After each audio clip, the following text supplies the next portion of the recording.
नमस्कार, मेरा नाम रविकांत भारती है। साध्वी प्रज्ञा ठाकुर का नाम तो आप सभी ने सुना होगा। अब जरा उसके नफरती बोल सुन लीजिए। ये लव जिहाद करने वालों को लव जिहाद जैसा उत्तर दो। अपनी लड़कियों को सुरक्षित रखो, अपनी लड़कियों को संस्कारित करो, अपने घर में हथियार रखो। कुछ नहीं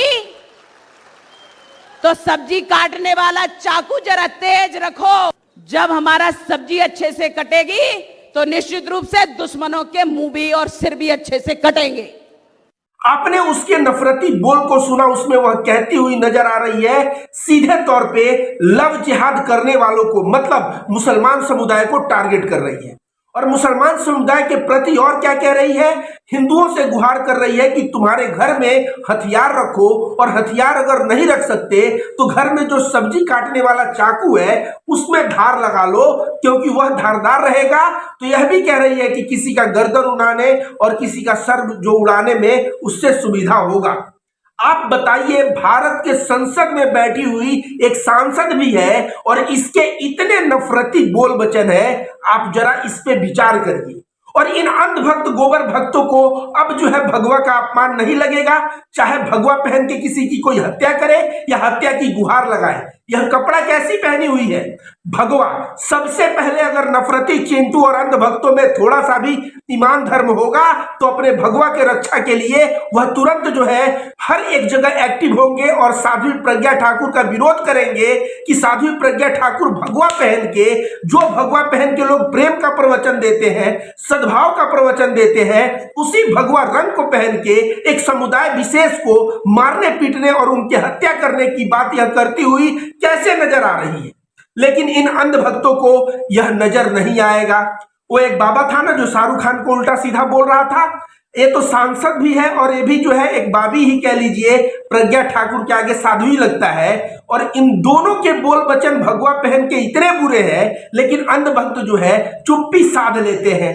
इसीलिए मैं अंधभक्तों की धुलाई करता हूं तो आप लोग कहते हैं कि यह धोता है। प्रज्ञा ठाकुर को मैं कह दूं कि प्रज्ञा ठाकुर, तुम तो बम से खेलने वाले लोग हो और तुम आ गई सीधे चाकू पे, अपना लेवल गिरा लिया। और प्रज्ञा ठाकुर हेमंत करकरे जैसा जो महाराष्ट्र एटीएस का जवान जो शहीद हुआ, उस शहीद जवान को कहती है कि मेरे श्राप से शहीद हुआ। तो भाई उसको मारने वाले पाकिस्तान के, और तुम जो है श्राप दे रही हो। तो तुम्हारे और उन पाकिस्तानियों के विचार में क्या अंतर है? तुम भी हिंसा फैला रही हो, वो भी आके देश में हिंसा फैला रहे हैं, तो तुम्हारे उनके विचार में क्या फर्क है? मैं यही कहता हूं दोस्तों, हिंसावादी चाहे हिंदू हो चाहे मुसलमान, हमें हर एक हिंसावादी लोगों के खिलाफ आवाज अपना प्रबल करना चाहिए। प्रज्ञा ठाकुर, मैं बता दूं कि बहुत बार जब हथियार से में धार ज्यादा हो जाता है ना, तो सब्जी काटते वक्त वो हाथ भी काट देता है।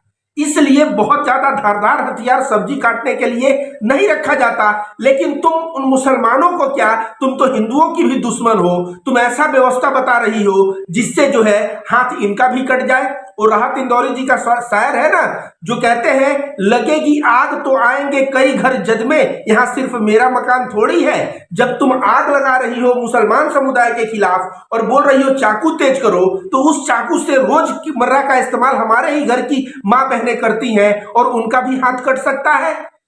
और मैं बोलूंगा कि शर्म आती है जब ऐसे लोग हमारे सांसद भवन में बैठे हुए हैं। मोदी जी एक बार कहते हैं कि ऐसे लोगों को मैं मन से कभी माफ नहीं कर पाऊंगा।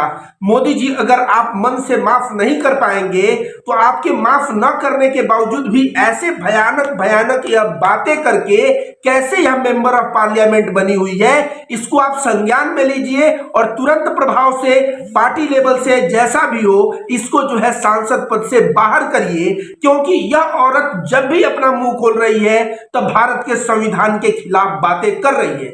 लेकिन मैं बता दूं कि भारत का संविधान आज भी जिंदा है। इस औरत के ऊपर मुकदमा हो चुका है और साध्वी प्रज्ञा ठाकुर कभी गोडसे की तारीफ करती है, कभी शहीद हेमंत करकरे को श्राप देने वाली बात कहती है, और कभी मुसलमान समुदाय के खिलाफ उल्टा सीधा बोलती है, कभी महात्मा गांधी के खिलाफ उल्टा सीधा बोलती है।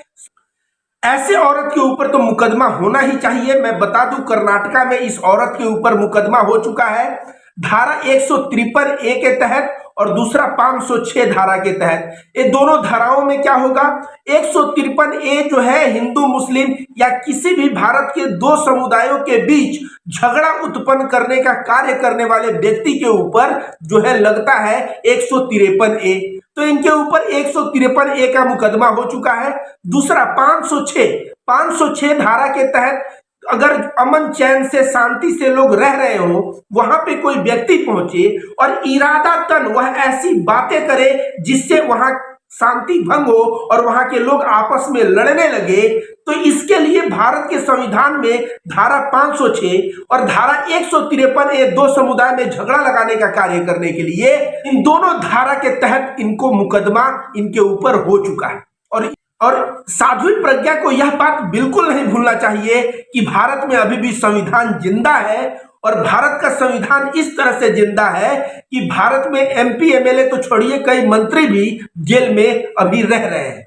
तो मैं आशा करता हूं कि भारत के संविधान के तहत फैसला तुरंत आएगा और साध्वी प्रज्ञा ठीक उसी स्थान पे पहुंचेगी जहां इसका जगह है। यह जब जेल का हवा खाएगी, कुछ तो दिनों खाई थी ना, 4-5-6 वर्ष, जब उधर का हवा खाई है तो हवा फिर इसको याद आ रहा है। जब जाके जेल का हवा खाएगी तो इसका दिमाग जो है प्रॉपर ढंग से काम करने लगेगा। एक बात जरा और सोचिए कि अगर यह बात कोई मुसलमान समुदाय के लोग कहे होते, जिनका नाम के आगे उर्दू कोई भी अल्फाज होता, इम्तियाज, इमरान या कुछ भी, तो सीधे के सीधे पूरे मीडिया से लेके पूरे देश में इस तरह का माहौल बन जाता कि भाई उसको आतंकवादी घोषित कर दिया जाता। ठीक उसी तरह से अंधभक्त गोबर भक्त तो एक्टिव नहीं होंगे, ऐसे विचारधारा को सपोर्ट करेंगे। मैं रविकांत भारती और मेरे जैसे विचार के लोगों का फर्ज बनता है कि वह अपनी ताकत दिखाए, सोशल मीडिया के माध्यम से सड़कों पे आ सकते हैं तो सड़कों पे आके विरोध प्रदर्शन करें और वह अपनी ताकत दिखाएं और